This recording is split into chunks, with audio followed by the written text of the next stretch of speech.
Bonjour à tous. Par ce beau soleil de printemps, j'avais envie de vous parler d'amour. D'amour pour la nature qui s'éveille, pour ces bourgeons qui naissent, d'amour pour les êtres qui nous entourent, pour les belles choses qui se présentent à nous, même si en ce moment, c'est pas toujours évident de les voir. C'est une vraie invitation d'être dans la gratitude. Et puis bien sûr dans l'amour de nous. Et c'est vrai que le printemps, ça fait naître plein de choses, plein d'envies, et, euh, et ça fait naître aussi l'envie des fois d'une relation amoureuse.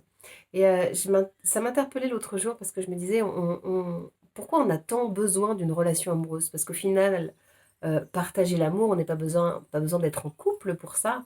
Recevoir de l'amour, on n'est pas obligé d'être en couple non plus.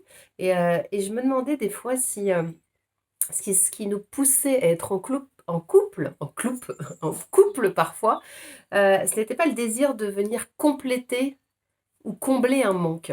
Et je trouve toujours ça très très intéressant. Je me pose souvent la question pour moi-même de me dire, est-ce que j'aimerais vivre avec moi? Est-ce que je suis une personne aimable? Est-ce que j'aurais envie de partager mon quotidien? Euh, voilà, je trouve que ce regard sur soi-même, moi j'aime bien la métaposition, prendre de la hauteur, se regarder faire, se regarder penser, se regarder agir, se regarder parler, s'entendre parler. Et je trouve ça génial parce que souvent, il y a des endroits de nous qu'on n'aime pas. On se trouve pas assez beau, pas assez belle, pas assez courageux, pas assez ceci, pas assez cela. Et on se dit, si j'étais avec quelqu'un, ça prouverait quelque chose. Si j'étais avec quelqu'un et qu'il me dise que je suis une belle personne, que je suis belle, que je suis aimable, eh ben ça serait bon, là je le verrais.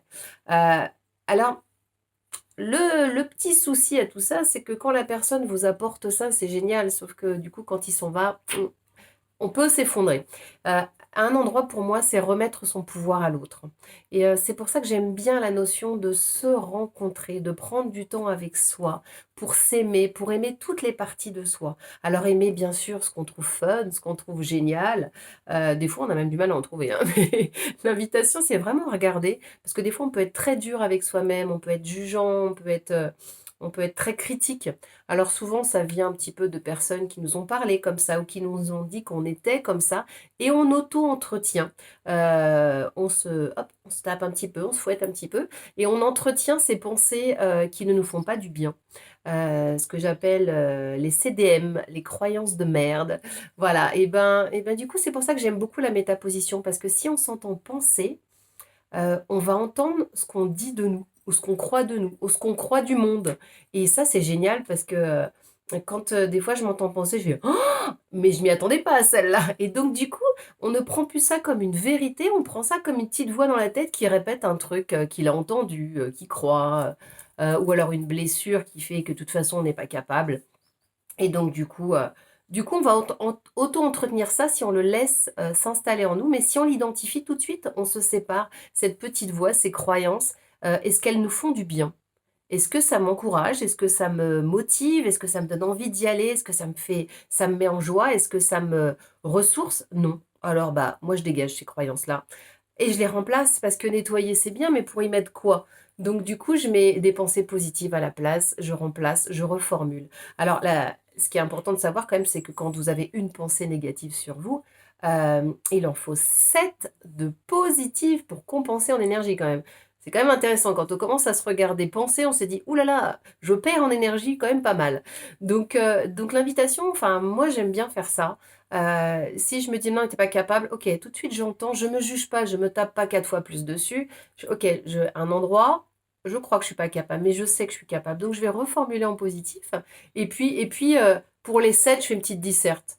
Je crois que je suis pas capable. Bah si, je suis capable parce que je vais relever tout ce que j'ai réussi à faire dans ma vie, sans mettre de jugement dessus. Par exemple, je peux lister, je sais fermer la sèche, je sais faire à manger, je sais payer mes factures. Bon, des fois en retard, mais c'est pas grave. Je sais payer mes factures, je sais, voilà. Et commencer à mettre un autre mode de pensée, un autre mode de fonctionnement. Notre cerveau, il est là pour nous rendre service, pour gagner en efficacité. Mais s'il pense que nous, la seule chose qui nous intéresse, c'est de voir soit ce qu'on n'a pas dans notre vie, soit ce qu'on n'arrive pas à faire, soit qu'on est nul, et ben du coup, il va dire, ok, ça l'intéresse, alors du coup, je vais lui montrer tout ce qui vient valider cette croyance-là. Donc c'est pour ça que j'aime bien être vigilante à ce que je dis, à ce que je pense, surtout parce que dire encore, on peut l'entendre, parfois, ou on peut nous dire que tu as dit ça. Mais penser, c'est encore plus subtil parce que c'est ce que j'appelle un peu, ça se glisse sous le tapis, des fois c'est discret. On se dit non, non, mais moi je crois vraiment qu'il y a des hommes sincères, honnêtes et tout. Voilà, ok, est-ce que tu le vis dans ta vie? Non, mais... Et donc ce qui est intéressant, c'est que nos croyances limitantes, soit on peut les entendre dans notre tête, soit il y a un autre endroit où on peut les voir, c'est dans ce qu'on vit. Ce qu'on croit, on le vit. Donc on peut se faire croire que on a travaillé sur l'abondance, qu'on a travaillé sur l'amour et que c'est ok, qu'on est open. Si ça vient pas, c'est qu'il y a une croyance sous le tapis. Si on le vit pas, c'est qu'il y a des bâtons dans les roues. Donc c'est intéressant d'aller voir ça. Donc voilà ce que je voulais partager avec vous sur l'amour, l'amour de soi. L'amour de soi, c'est aussi la confiance. Et la confiance, c'est quand même un des seuls réservoirs qui est troué. C'est une passoire, la confiance. Enfin, pas la confiance, l'estime de soi. L'estime de soi, c'est une passoire. Effectivement, si on a besoin d'être en couple pour se sentir heureux, aimé, avoir de la valeur, si on a besoin d'avoir une belle voiture ou un bon poste ou un bon salaire pour penser qu'on vaut quelque chose, c'est l'extérieur qui remplit ce réservoir d'estime de soi. Et comme je vous disais, c'est une passoire, donc ça fuit. Donc on a tout le temps besoin d'éléments extérieurs pour remplir, des preuves d'amour, des preuves de reconnaissance, des preuves qu'on vaut quelque chose. C'est pour ça que ce réservoir, ça tient pas. Et c'est en ça que la solitude, pas une solitude triste, mais une solitude choisie, pour vraiment prendre ce temps avec soi, pour connecter l'amour qu'on peut avoir pour soi, la douceur et la bienveillance de s'accueillir dans ce qu'on est aujourd'hui, même dans les actions qu'on a pu faire par le passé, et de se dire, sans jugement, mais de se dire que on a fait de son mieux à ce moment-là. Et parce qu'on le voit, parce qu'on l'accueille et qu'on se détend avec ça, on va pouvoir se proposer autre chose, un autre type de réaction. Par contre, si on ne veut surtout pas être ça, on résiste à ça. Et puis, vous le savez, ce à quoi on résiste persiste, ce qu'on accueille nous libère. Donc, l'invitation, c'est vraiment à s'accueillir pleinement. Et du coup, quand on s'accueille pleinement dans toutes ces facettes de soi, on a plus d'estime pour soi et du coup, le réservoir se remplit de l'intérieur. L'idée, c'est pas de penser qu'on est génialissime, qu'on est le plus beau, la plus belle et qu'on est génial tout le temps. Non, c'est pas la réalité. Et là, c'est un leurre. Mais de se reconnaître dans ses réussites, se reconnaître dans ses progrès, se reconnaître dans ses blessures, de les accueillir, de les apaiser, de les bercer, de prendre soin de cet enfant intérieur qui a pu être blessé par la vie.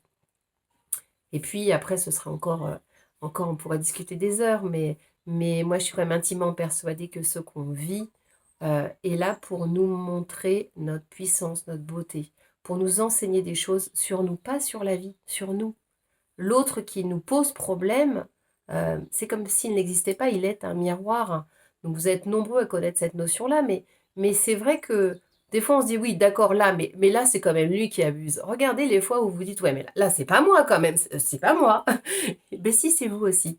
Donc l'idée c'est de vraiment, tout ce qui peut vous agacer à l'extérieur, de vous dire ok, il y a 3 raisons pour lesquelles cette personne m'agace. C'est soit elle me ressemble, soit elle me rappelle quelqu'un, donc ça me concerne quand même, c'est mon histoire. Soit elle s'autorise à faire quelque chose que je ne m'autorise pas à faire. Donc de toute façon, ça parle de vous. Donc toute situation contrariante, embêtante, voire pire, c'est une belle invitation à vous rencontrer, à voir ce que ça dit de vous. Ça vous invite aussi peut-être à vous positionner différemment, à dire ce qui est juste pour vous. Donc tout est cadeau. Voilà. Voilà ce que je voulais partager avec vous, avec ce soleil, avec toute cette nature qui est en train de naître, avec tous ces, peut-être des projets pour vous qui naissent, peut-être des amours de couple, mais ce que je vous souhaite au-delà de tout, c'est d'avoir l'amour pour vous qui pousse et qui grandit, parce que si vous vous aimez, vous serez en capacité d'accueillir l'amour des autres et d'offrir au monde la belle personne que vous êtes. À très bientôt.